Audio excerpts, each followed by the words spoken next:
110 से 101 पे आना, तो उन लोगों ने एक तरह से कहें अपनी सीटें कम करके इनको एडजस्ट किया है।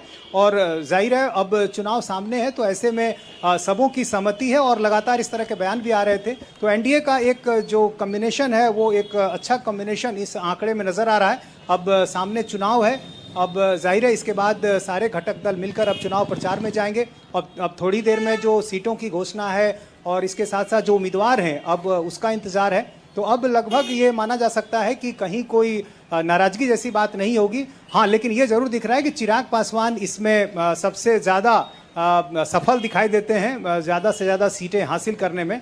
और जहाँ तक दो और घटक दल हैं, जीतन राम मांझी और उपेंद्र कुशवाहा, उनकी सीटें भी कमोवेश जो है उतनी ही है, पिछली बार से सिर्फ एक कम है जीतन राम मांझी की। तो ऐसे में कुल मिलाकर कहा जा सकता है कि एक सक्सेसफुल फॉर्मूला तैयार हो चुका है।